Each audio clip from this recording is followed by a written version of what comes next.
The quiet in our house used to be a comfort. It was a soft, shared silence, the kind that exists only between two people who are so completely at ease with one another that they don't need to fill the space with noise. We could sit in the same room for hours, me reading a book, her sketching in her notepad, and the silence was a warm blanket. Now the quiet is a weapon. It's a dense, heavy thing filled with unspoken accusations and the phantom glow of a smartphone screen. The silence in our house now is the sound of a marriage dying. My wife, Sarah, is addicted to Reddit. That statement sounds almost comical, like the setup to a joke from a decade ago. It's not a joke. It's the terminal diagnosis for the life we built together. Specifically, she's addicted to the dark corners of human relationships.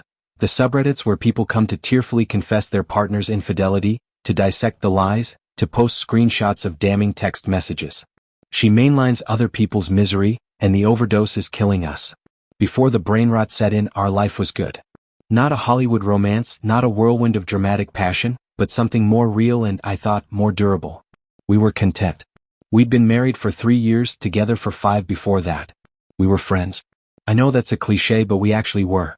I could come home from my job as an architect and complain about a difficult client or a zoning permit nightmare, and she'd listen. She'd really listen. She'd ask the right questions, and she'd know when to just pour me a glass of whiskey and say nothing at all. Our weekends were simple. Farmers markets on Saturday mornings, long walks with no destination, lazy afternoons watching old movies. We had our own friends, our own hobbies, and a foundation of trust so solid I never thought to question it. Jealousy wasn't in our vocabulary. If she went out for a night with her girlfriends, I was happy for her.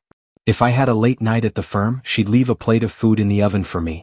There was an easy, unspoken rhythm to our lives. The first sign of the sickness was subtle. It was an auditory thing.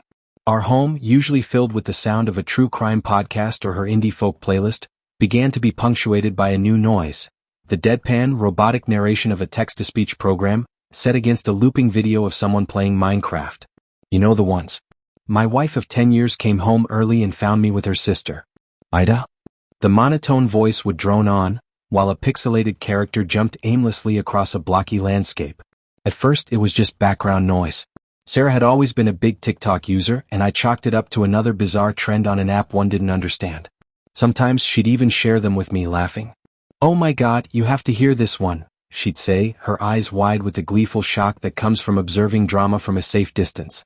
We'd listen together, shaking our heads at the sheer insanity of some anonymous stranger's life.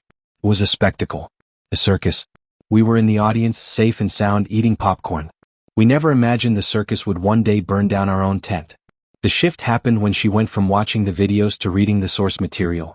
The TikToks were just an appetizer. She had found the main course. She downloaded the Reddit app and the quiet evenings began to change. I'd be on the couch trying to tell her about my day, and she'd be looking at her phone, her thumbs scrolling endlessly. "Aha," she'd say, her eyes not leaving the screen. "That's crazy." But she wasn't talking to me. She was reacting to a story about a man who had a secret second family, or a woman who faked a pregnancy to trap her boyfriend. My small, real-life problems couldn't compete with the high-stakes, sociopathic drama she held in her hands.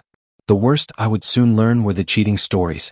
The ones about betrayal that was discovered after years, sometimes decades, of marriage. The stories of partners who were master manipulators, expert liars, living double lives that their spouses never suspected. These stories became her obsession. They were a poison she drank willingly night after night. The first time she turned that poison on me, it felt like a joke. I had gotten a text from a female colleague, a project manager named Chloe, asking if I had the final schematics for a presentation the next morning. It was a simple, professional message. Sarah was sitting across the living room, scrolling. "Who was that?" she asked, her tone casual, but her eyes were fixed on me over the top of her phone. "Just Chloe from work," I said. "She needs the revised plans for the Miller project." Sarah was silent for a moment. Then she said, "That's how it starts, you know?" I laughed. I actually laughed. "What are you talking about?" "On Reddit," she said, her voice dropping as if she were sharing a sacred piece of wisdom. "The affair almost always starts with a coworker. A late-night text about work." She made little air quotes with her fingers. The laugh died in my throat. The absurdity of it was one thing, but the look in her eyes was something I'd never seen before. It was a flicker of genuine suspicion. It was a cold, analytical gaze that was evaluating me, not as her husband, but as a potential suspect. That was the first crack in the foundation. From there the rot spread fast. My daily routines, once mundane, were now evidence in an ongoing investigation. If I stayed late at the office to meet a deadline, I was met with a barrage of questions. Who were you with? Are you sure you were at the office? Can I see your location history? If I mentioned a female client's name, Sarah would stop what she was doing. What does she look like? Is she married? Do you think she's attractive? She started going through my phone. The first time I caught her, I woke up in the middle of the night to find her sitting on the edge of the bed, my phone in her hand, her face illuminated by its glow. The sense of violation was so profound it felt like a physical blow. Sarah, what the hell are you doing? I asked, my voice thick with sleep and disbelief. She didn't even have the decency to look ashamed. She looked defiant. I'm just looking, she said. If you have nothing to hide, then it shouldn't be a problem, right? This was the logic of the story she read. The twisted reasoning of the suspicious spouse who is always, in the end, proven right. In her mind, my desire for privacy was in itself proof of guilt. What she found, of course, was nothing. Boring work emails. Texts from my friends about football. A group chat with my family. But the absence of evidence didn't reassure her. It only convinced her that I was a master at hiding my tracks, just like the villains in her stories. She has probably gone through my phone a dozen times now. She has checked my car's GPS history. Once, I'm almost certain she followed me to work, her car a few vehicles behind me on the freeway. I feel like a prisoner in my own life. The home we built together has become my interrogation room. My friends see the toll it's taking on me. I've lost weight. I have dark circles under my eyes. I can't focus. Just leave her, man, my best friend Mark told me over a beer last week. This is insane. You can't live like this. And I hate to admit it, but he's right. It has been 6 months of this slow-motion nightmare, and it's only getting worse. She needs therapy, professional help to deprogram her from this paranoid reality she's constructed, but she refuses. She is utterly convinced that the problem isn't her obsession but my betrayal. A betrayal that has never happened. The worst part is the glimpses I get of the woman I married. There are brief moments, maybe for an hour or two, where the fog seems to lift. We'll share a joke or she'll ask about my day with genuine interest. In those moments I feel a surge of hope. I see the Sarah I love, the woman I built a life with. But it never lasts.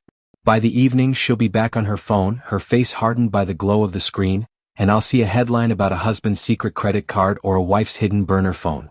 Then she'll look up at me and I'm no longer her husband. I'm a potential plot twist in someone else's tragic story. I sit here now in the living room we painted together, on the couch we picked out. She's in the bedroom, probably scrolling, reading. I can hear the faint, tinny sound of a commercial from her phone. There are tears in my eyes, hot and useless. I feel so utterly alone. I'm being mourned in my own home by a wife who is grieving a betrayal that never occurred. She's been convinced by an endless stream of digital ghosts that all men are liars. This website, this collection of stories, has hollowed out my wife and destroyed my marriage. And the final bitter irony is that it has driven me here, to add my own story to the pile. I suppose in the end she was right. Reddit is where you come when your relationship is over. I just never thought it would be the cause, not just the symptom.